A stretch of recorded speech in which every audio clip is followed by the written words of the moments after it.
জাতীয় নির্বাচনের পাশাপাশি গণভোট দেবেন দেশের মানুষ। সেই নির্বাচনে গণভোটে হ্যাঁ জয়যুক্ত হলেই ক্ষমতা ভাগ হয়ে যাবে।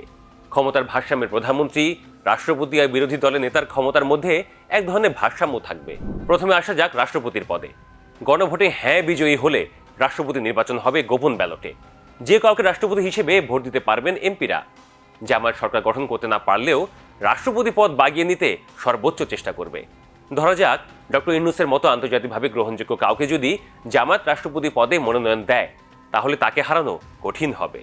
গণভোটে হ্যাঁ জয়যুক্ত হলে রাষ্ট্রপতি পদটি আর শুধু প্রধানমন্ত্রীর পুতুল হয়ে থাকবে না, তখন পদটির গুরুত্ব অনেক বেড়ে যাবে।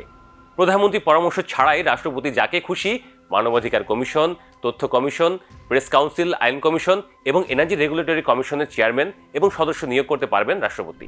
শুধু রাষ্ট্রপতি নয়, বিরোধী দলের নেতার ক্ষমতাও হবে অনেক। বর্তমান সংবিধান অনুযায়ী বাংলাদেশে জরুরি অবস্থা জারি হয় প্রধানমন্ত্রীর স্বাক্ষরে। এর ফলে মৌলিক অধিকার স্থগিত হয়।